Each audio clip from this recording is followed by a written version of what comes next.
Para falar sobre esse jogador que praticamente desde quando deixou o Goiás sempre ficou nessas suas especulações, né? Quando volta, será que retorna agora nessa janela de transferências? Informação confirmada ainda nesse domingão, lá pela página do Instagram do Imprensa Verde, uma notícia que a gente já vinha falando aqui no canal há algum tempo também, mas agora com essa informação extra do Imprensa Verde, abre aspas, ao interesse do retorno do atacante Fernandão, de 35 anos, para a próxima temporada por parte do Goiás. O atleta está livre no mercado e sua pena por doping acaba neste final de ano. Algo diferente do que havia comentado com vocês em relação à sua punição. Na minha visão, e até mesmo do que havia estabelecido a CBF mais ou menos lá naquele período, né? Porque ele foi suspenso após a disputa do Campeonato Brasileiro de 2020, né? Marcou inclusive 10 gols naquela Série A e depois daquela partida contra o Vasco, ali no finalzinho do mês de fevereiro, teve essa sua punição que na teoria seria mais ou menos de 1 ano e meio, 1 ano e 3 meses, mais ou menos dentro desse sentido. Ou seja, ele voltaria a ficar à disposição mais ou menos em outubro do ano passado. Acabou que a CBF fez uma nova punição para ele, só que não ficou determinado assim pra gente no público em geral, né?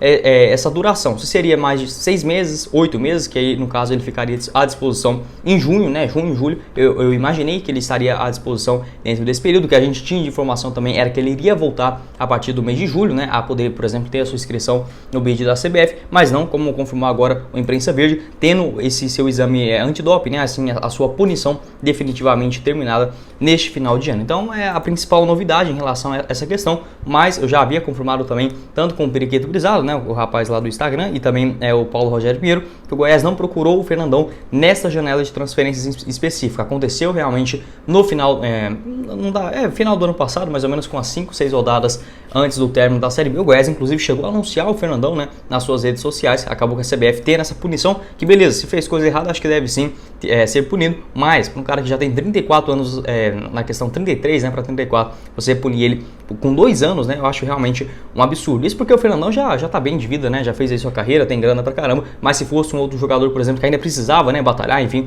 pagar as contas do dia a dia, certamente poderia causar grande impacto, porque a gente vive realmente o pessoal hoje não cuida muito melhor, né, jogador de 35, 37, não é como 10, 15 anos atrás, que já estava aí praticamente aposentado, muito pelo contrário, né, o Fernandão sempre mantém a sua forma física.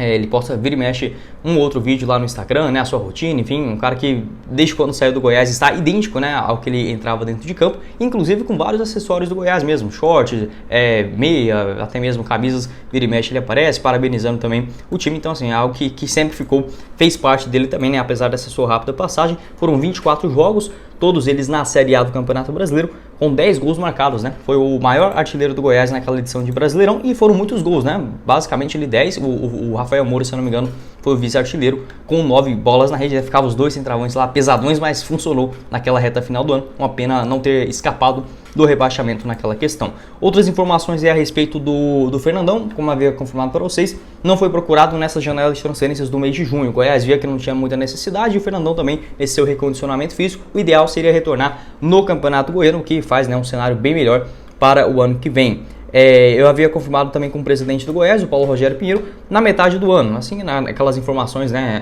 foi procurado, não foi? Ele já havia me confirmado que não houve esse interesse. E sobre essa possibilidade, presidente, existe alguma possibilidade do Fernandão voltar ao Goiás em 2023? Ele foi bem direto comigo, respondeu o seguinte, sim, vírgula, existe, ou seja, deu essa pista, né, que a gente já poderia imaginar como uma alternativa, não como uma solução do ataque, o substituto Pedro Raul. O torcedor do Goiás, ele gosta de fazer essas comparações malucas, né? Tipo quando contratou, eu entendo que a diretoria às vezes não balança muito bem o que vai fazer, né? Por exemplo, quando trouxe o Breno Herculano do Aimoré, aí o Goiás precisando de atacante, de jogador, o único atleta foi um cara que fez 2 gols na Série D.